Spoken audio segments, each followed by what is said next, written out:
दोस्तों, प्रदेश अध्यापक भर्ती यूपी टीजीटी और पीजीटी में नवीनतम पाठ्यक्रम जोड़ा गया है सामान्य ज्ञान का, जिसमें कि 30 प्रश्न पूछे जाने हैं।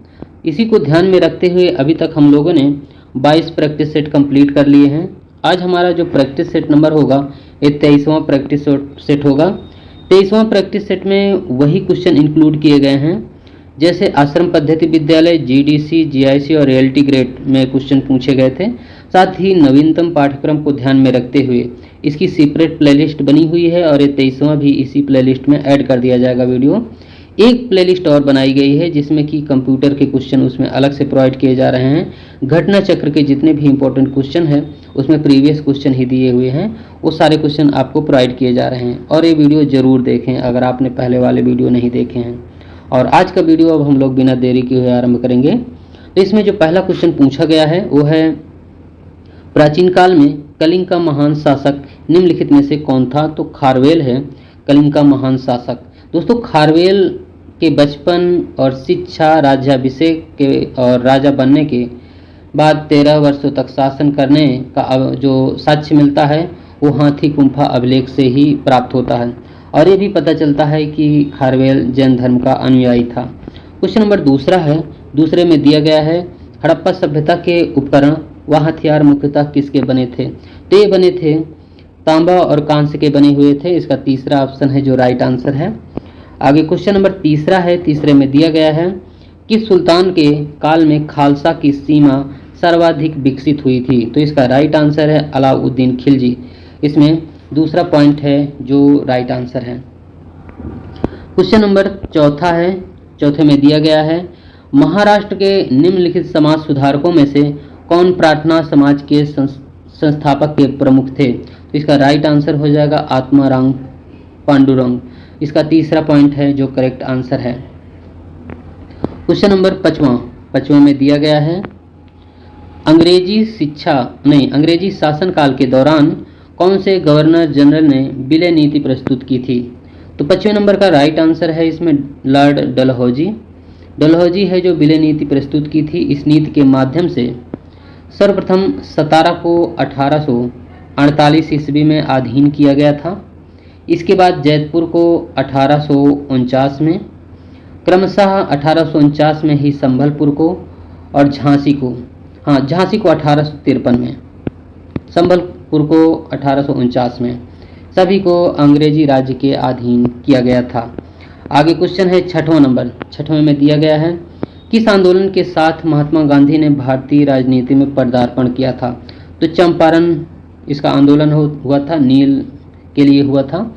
तो 1917 इसका राइट आंसर है। 1917 में हुआ था चंपारण।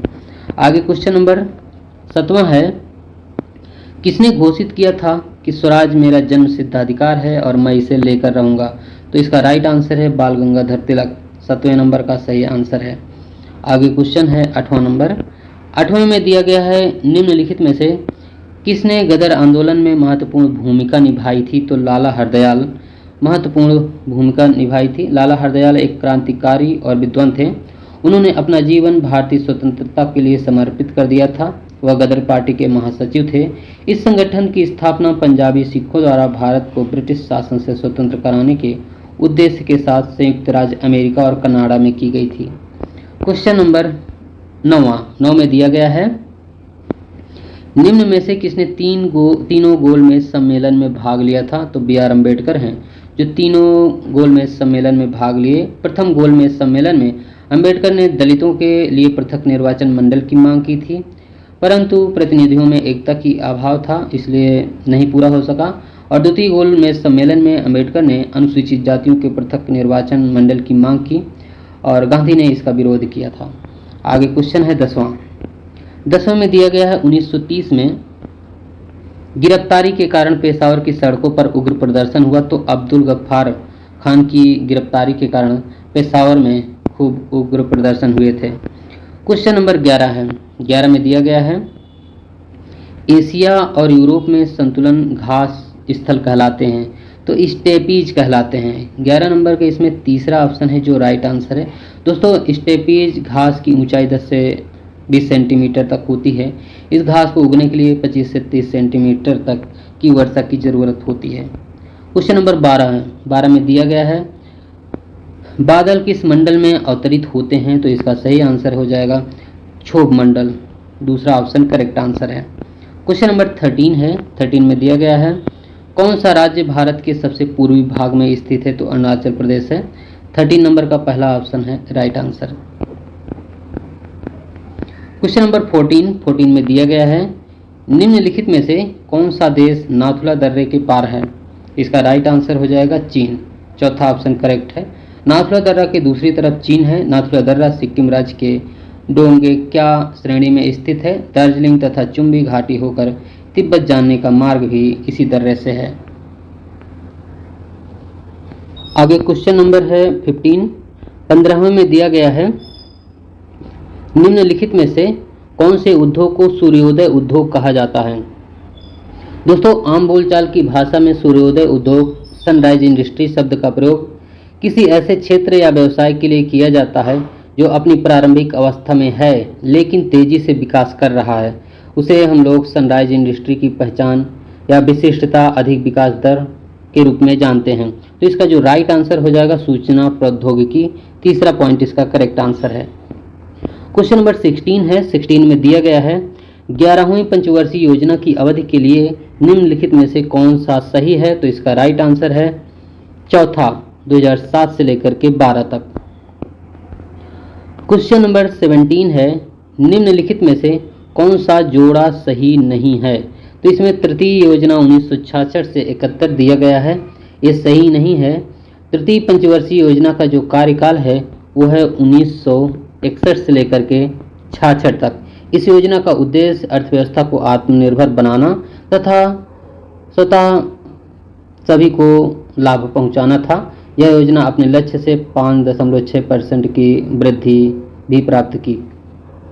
आगे क्वेश्चन है योजना में 5.6% वृद्धि प्राप्त करने का उद्देश्य रखा गया था जो कि प्राप्त नहीं हुई थी, इसलिए असफल मानी जाती है।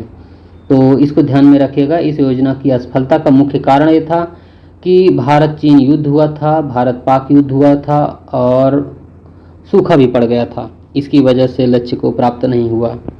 आगे क्वेश्चन है 18 नंबर, 18 में दिया गया है प्रधानमंत्री उज्ज्वला योजना किससे संबंधित है, तो ये सामाजिक रूप से पिछड़े वर्गों के लिए एलपीजी कनेक्शन वितरण करना। क्वेश्चन नंबर आगे है भारत की मुद्रा प्रणाली का 10वींकरण कब हुआ था। दोस्तों 1 अप्रैल 1957 से भारत सरकार ने छोटी मुद्राओं के संदर्भ में चौका प्रणाली के स्थान पर दाशमिक प्रणाली को अपनाया। चौका प्रणाली में रुपया, आना, पाई का प्रयोग होता था और दाशमिक मुद्रा प्रणाली वह प्रणाली है जिसमें सभी प्रमाणिक सिक्के 10 के गुणांक में होते हैं। दाशमिक प्रणाली में 1 रुपये इक्वल टू 100 पैसा, 1 अठन्नी में 50 पैसे और 1 चवन्नी में 25 पैसा का मूल्य निर्धारित किया गया। अठन्नी एवं चवन्नी अब चलन में नहीं है, इसे ध्यान में रखिएगा। तो इसका जो राइट आंसर है 1957 करेक्ट आंसर है। क्वेश्चन नंबर 21 है, 21 में दिया गया है भारत के संविधान सभा की जब 31 अक्टूबर 1947 को बैठक हुई तो इसकी घटित हुई सदस्य संख्या क्या थी, तो इसका राइट आंसर है 299 करेक्ट आंसर है।